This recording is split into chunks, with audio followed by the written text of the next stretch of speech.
Hello student, मेरा नाम सतीश कुमार है और आज मैं आपके सामने 8वीं कक्षा सामाजिक विज्ञान सोशल साइंस इस विषय को लेकर उपस्थित हुआ हूँ।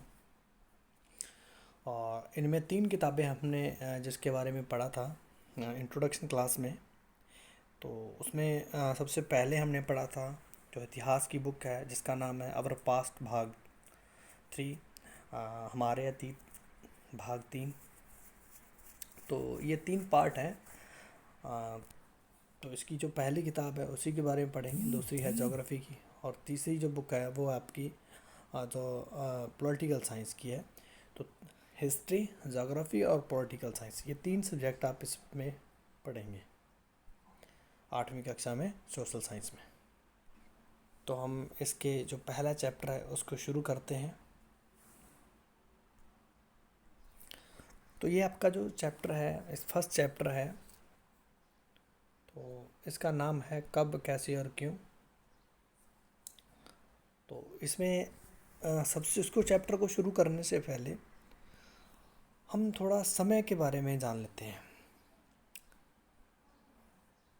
अब देखिए, पिछले साल का नाम था 2020।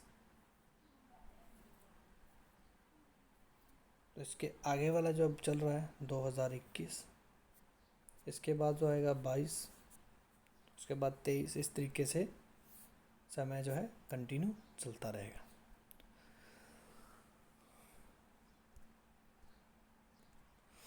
आपने कभी कभी देखा होगा, कोई भी सन है तो उसके सामने या तो एडी लिखा होता है और या बीसी लिखा होता है। इसका मतलब क्या है? तो इसका मतलब तो आप यहाँ से देख चुके होंगे। तो देखिए 2021 है, 2021 से पहले कभी न कभी जो भी टाइम आया होगा, 2000 साल भी आया होगा, फिर 18वीं शताब्दी भी आई होगी, 16वीं, चौथी, दूसरी, और उसके बाद कभी न कभी जिस दिन से हम शुरू करते हैं ज़ीरो भी आया होगा। इस ज़ीरो से जो है इस तरीके से हम लगातार आगे की तरफ जो है वर्ष काउंट करते रहते हैं। अब ये जीरो क्या है? जीरो जो हमारे जो ईसा मसीह थे, जो क्रिश्चियन रिलीजन के जो फाउंडर हैं, उनके बर्थ, जिस दिन बर्थ हुआ था उस दिन से लेकर जो है ये जो है डेट जो है ये लगातार आगे बढ़ रही है। टाइम जो है लगातार आगे बढ़ रहा है।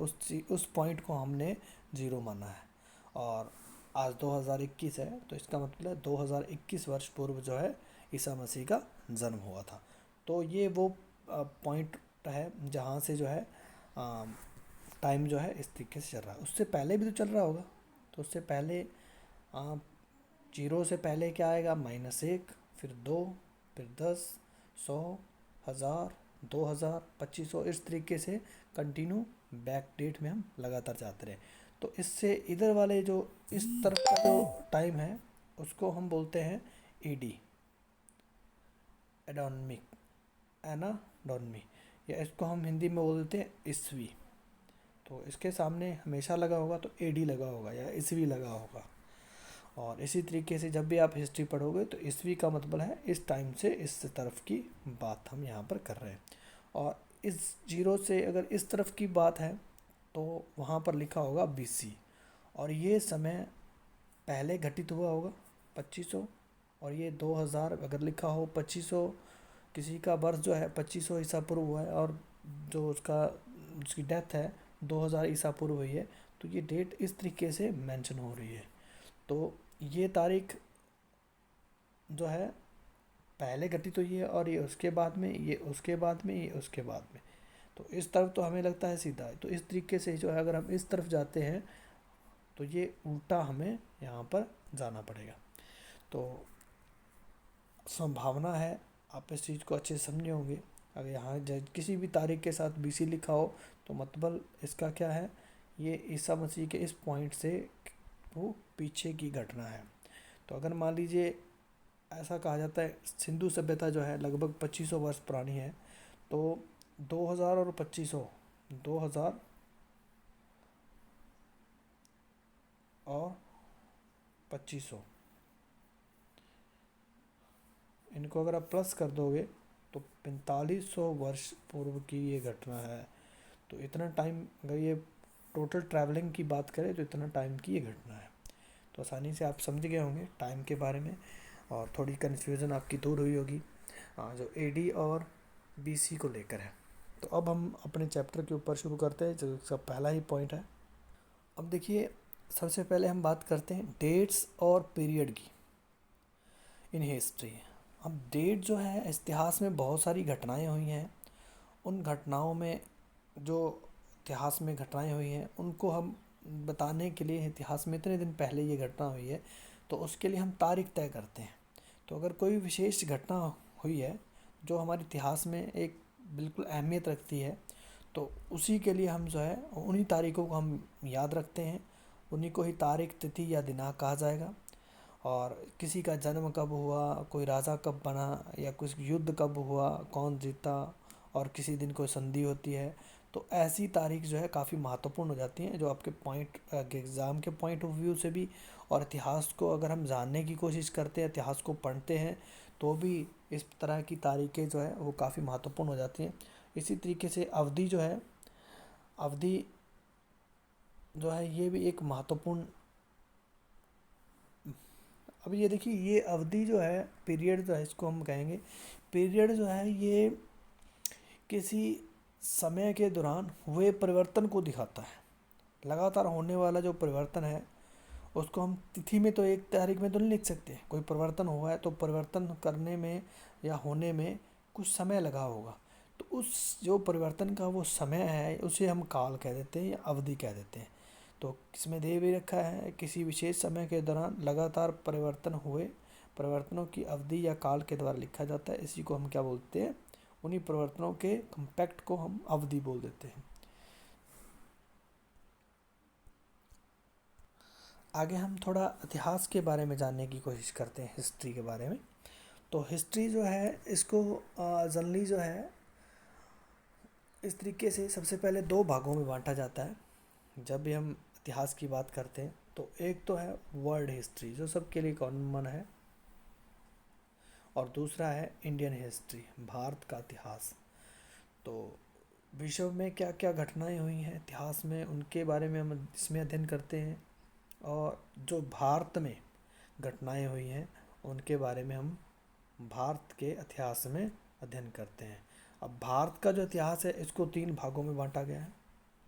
सबसे पहले एंसेंट हिस्ट्री, प्राचीन भारत, मिडिवल इंडिया, मध्यकालीन भारत, और तीसरा है मॉडर्न इंडिया। तो ये तीन भागों में पूरे के पूरे भारत के इतिहास को बांटा गया है। इसमें हम प्राचीन, लगभग 1000 ईस्वी पूर्व की अगर हम बात करें तो वो हम या उससे पहले की वो घटना है तो उनको हम प्राचीन भारत के इतिहास में पढ़ते हैं। मिडिवल इंडिया, इसमें हम जो है, या मध्यकालीन, इसमें जो है मुग़ल सल्तनत है, गुलाम वंश है, इस प्रकार के बातें पढ़ते हैं। जो राजा मुस्लिम, स्पेशली मुस्लिम जो है डोमिनेंस के एरिया के राजा जो है वो इस टाइम में जो है वो शासन कर रहे थे। ऐसी बात नहीं, हिंदू शासक भी बहुत थे, लेकिन मतलब मेनली भारत के ऊपर जो है मुस्लिम शासक थे। तो उस टाइम जो है किले वगैरह वो बनाए गए, तो उस टाइम का जो इतिहास है उसको हम मिडविल इंडिया बोलते हैं। और लास्ट जो है मॉडर्न, जब देखिए अंग्रेज़ भारत में आए तो अंग्रेज़ों ने भारत में जो शासन इस्टेब्लिश किया, तो लगभग 200 साल तक वो भारत के ऊपर राज किया गए। तो उसी को बोला जाता है, उसी इतिहास को, उनकी जो भी उनमें बदलाव आए हैं उसको हम बोलते हैं मॉडर्न इंडिया। तो ये सबसे पहले एक बार कंक्लूजन कर लेते हैं। विश्व के इतिहास को दो भागों में बांटा गया है। सबसे पहले वर्ल्ड हिस्ट्री, दूसरा है इंडियन हिस्ट्री। अब इंडियन हिस्ट्री को तीन भागों में बांटा गया है, एंशिएंट इंडिया, मिडिवल इंडिया और मॉडर्न इंडिया। अब देखिए, ये कभी भी आप कोई भी किताब पढ़ोगे हिस्ट्री तो उसमें ये तीन पार्ट आपको ज़रूर मिलेंगे। तो इनमें से एक भी हो सकता है या ये दो हो सकते हैं, और तीनों के तीनों भी हो सकते हैं। तो ये आप इंडिया के हिस्ट्री में पढ़ेंगे। नेक्स्ट जो है स्लाइड पे चलते हैं। नेक्स्ट, इस चैप्टर में एक पर्सनैलिटी है, जेम्स रेनेल। ये आदमी है जेम्स रेनेल, और ये इसकी पिक्चर है, जेम्स रेनेल। तो इसने जो है क्या था, ये नक्शा बनाया था। अब ये नक्शा क्यों बनाया गया था, ताकि जो है ब्रिटेन जो है बाहरी दुनिया में जो है ये प्रदर्शित कर सकें कि भारत में जो शासन है वो भारतीय लोग चाहते हैं वो ब्रिटिश सत्ता को सौंपा जाए और ब्रिटिश सत्ता ही भारत के ऊपर शासन करे, क्योंकि ब्रिटिश सत्ता जो है काफ़ी सर्वोच्च है।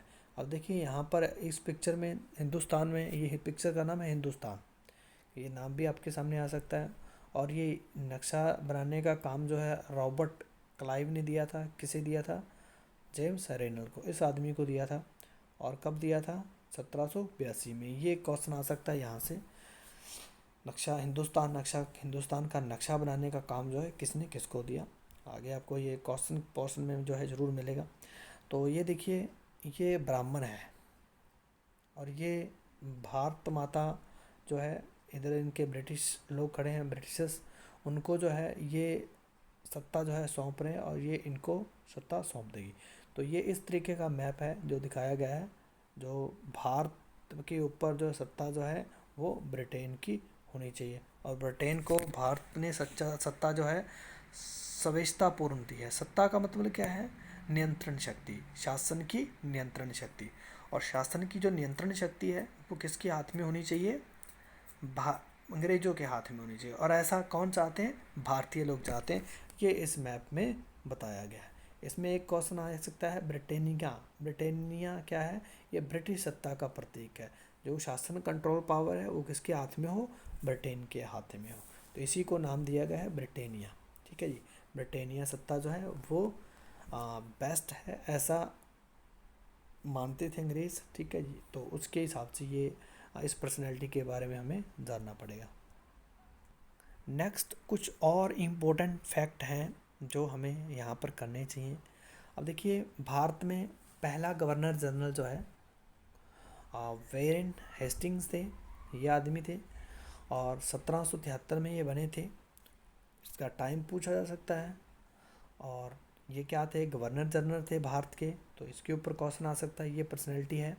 और आखिरी वायसराय, जब हम आज़ाद हो रहे थे तो भारत के आखिरी वायसराय लॉर्ड माउंटबेटन थे, ये पर्सनैलिटी है। तो इसके ऊपर क्वेश्चन आ सकता है। किसी भी दुनिया भर के एग्ज़ाम में आपको ये क्वेश्चन दोनों ही मिल सकते हैं।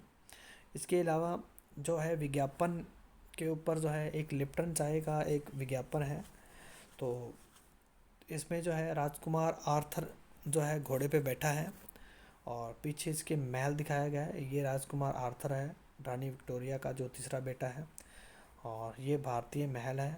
तो राजकुमार जो आर्थर है, इसको ड्यूक ऑफ कॉनट ये उपाधि जो है दी गई थी। ये राजकुमार की स्पेलिंग में थोड़ी गड़बड़ है, तो राज कर लेना, राजकुमार लिखा हुआ यहाँ पर, राजकुमार कुछ बन गया, तो ड्यूक ऑफ कनॉट। तो ये पद्धति जो है, ये इनको जो है पदवी जो है मिली थी इसका विज्ञापन देने की वजह से। अब देखिए, नेक्स्ट जो पर्सनैलिटी है जेम्स मिल। ये जेम्स मिल है, जेम्स मिल ये आदमी है, और इसने एक बुक लिखी थी, the history of British India. The history of British India यहाँ दे रखी है। और ये स्कॉटलैंड के जो है आदमी थे, स्कॉटलैंड के अर्थशास्त्री और राजनीतिज्ञ थे, राजनीतिक दार्शनिक थे। तो ये इसकी डेजिग्नेशन है जो आपसे पूछी जा सकती है। अब इसने जो है इस बुक में किया क्या है? इस बुक में भारतीय इतिहास को 3 भागों में इसने बांटा है। पहला हिंदू, फिर दूसरा मुस्लिम और तीसरा ब्रिटिश। इन्होंने धर्म के आधार पर जो है भारत के शासन को बांटा है। अब जैसे हम एंशिएंट इंडिया कह रहे थे उसको इसने बोल दिया हिंदू, और जैसे हम मिडवेल बोल रहे थे तो उसको इसने बोल दिया मुस्लिम, और जैसे हम मॉडर्न इंडिया बोलते हैं उसको ये लिख देते हैं ब्रिटिश इंडिया। तो 3 कालखंडों में बांटा है। तो ये जेम्स मिल का भी मानना था जो ब्रिटिश शासन है वो भारतीय शासकों से काफ़ी बेहतर है। ब्रिटिश जो शासन है वो भारतीय शासकों से बेहतर है। तो भारत में सिर्फ और सिर्फ ब्रिटिश लोग ही, ब्रिटिशर ही जो है क्या है वो कर सकते हैं, एक सत्ता और व्यवस्था स्थापित कर सकते हैं, एक बेहतर सत्ता की व्यवस्था जो है वो स्थापित कर सकते हैं। तो ब्रिटिश शासन को ये काफ़ी मजबूत मानते थे। और भारत की तरक्की और विकास का जो है कारण सिर्फ और सिर्फ ये अंग्रेज़ अपने आप को मानते थे और अंग्रेज़ों से पहले भारत में अंधकार का दौर था। तो ऐसा इस बुक में ये मानते हैं। अंग्रेज़ों द्वारा सुझाए गए वर्गीकरण से अलग हटकर भारतीय इतिहासकार जो आमतौर प्राचीन, मध्यकालीन, आधुनिक, ये मैं आपको पहले ही बता चुका हूँ, 3 भागों में बांटते हैं। तो ये इनके हिसाब से बांटा गया जो वर्गीकरण है वो इतना मतलब बढ़िया नहीं है। धर्म के आधार पर हम किसी भी क्षेत्र के या किसी काल को हम नहीं बांट सकते, क्योंकि जब हिंदू शासक थे तो उसमें मुस्लिम शासक भी थे, और जब मुस्लिम काल जिसे इसने बोला है उसमें हिंदू शासक भी थे, और जबकि ब्रिटिश टाइम में भी जो है हिंदू और मुस्लिम शासक थे, रियासतें उनकी भी थी। तो इस तरीके से जो इन्होंने बांटा है वो ठीक नहीं है, इसकी हम अगर आलोचना करें तो इस पर्सनैलिटी के बारे में ये बातें आपको जाननी ज़रूरी थी जो मैंने आपको बताई हैं। नेक्स्ट जो क्वेश्चन है, कॉलोनिज्म जो है, औपनिवेशीकरण जो है, ये क्या है? औपनिवेश, औप मतलब बाहर, औप का मतलब होता है सब, मतलब उप या बाहरी, और निवेश मतलब लाभ के लिए आप कहीं पर पैसा लगा रहे हो। तो आप बाहर कहीं लाभ कमाने के लिए पैसा लगा रहे हो, तो ये इस टेक्निकल वर्ड का जो है सिंपल सा मीनिंग है। अब बाहर इसको जो है ब्रिटिश शासन का प्रतीक माना जाता है। ब्रिटिश शासन जो भारत के ऊपर हुआ था उसी टाइम पीरियड को हम औपनिवेशिक कहा जाता है। अब जो है औपनिवेशिक जो है इसकी डेफिनेशन क्या है, जो आपकी एनसीईआरटी में मिलेगी। जब एक देश पर दूसरे देश के दबदबे से इस तरह के राजनीतिक, आर्थिक, सामाजिक और सांस्कृतिक बदलाव आते हैं, इस प्रक्रिया को क्या बोला जाता है? औपनिवेशीकरण बोला जाता है। तो आप कोई एक देश है, उसकी जो सत्ता है वो किसी बाहरी दूसरे देश के हाथ में अगर आ जाए तो ऐसी कंडीशन को हम क्या कहेंगे? कॉलोनिज्म या औपनिवेशीकरण कहेंगे। तो सिंपल भाषा में किसी देश की शासकीय सत्ता जो है किसी बाहरी ताकत या बाहरी ताकत का अधिकार या नियंत्रण हो जाए तो उस स्थिति को हम क्या कहेंगे? औपनिवेशीकरण कहेंगे। जैसे अंग्रेज़ों का भारत के ऊपर राज हुआ है, तो अंग्रेज़ जो है ब्रिटेन से यहाँ पर जो है भारत की सत्ता के ऊपर जो है वो नियंत्रण करते थे। अब नेक्स्ट जो है सोर्स ऑफ हिस्ट्री, इतिहास की जानकारी के स्रोत। देखिए वैसे तो बहुत सारे स्रोत हैं जिससे हमें इतिहास की जानकारी उपलब्ध होती है, लेकिन फिर भी इनमें कुछ सोर्स जो बताए गए हैं, प्रशासकीय अभिलेख, और दूसरा बता रखा है अधिकृत रिकॉर्ड और सर्वेक्षण। तो ये 3 ऐसे स्रोत हैं जिससे जो हमें इतिहास की जानकारी मिलती है। तो देखिए प्रशासनिक अभिलेख, अंग्रेज़ जो के समय जो है जितने भी प्रकार के प्रशासनिक गतिविधियाँ होती थी तो वो सारे के सारे जो लेटर थे, ये रिकॉर्ड थे, उनको इन्होंने संजोकर जो है रखा है, और उनको रखने के लिए ये एक बिल्डिंग बनाएगी जिसका नाम है भारतीय राष्ट्रीय अभिलेखागार। तो ये उस बिल्डिंग का पिक्चर है, भारतीय राष्ट्रीय अभिलेखागार, जिसको जो है 1920 के दशक में बनवाया गया था। तो ये सिंपल सी है, जो भी ब्रिटिश गवर्नमेंट ने भारत के ऊपर शासन किया है उसके लिए जो उसने विभिन्न प्रकार के ऑर्डर निकाले हैं, जो भी सरकारी दस्तावेज हैं वो सारे के सारे इतिहास की दृष्टि से इसमें रखे जाएंगे।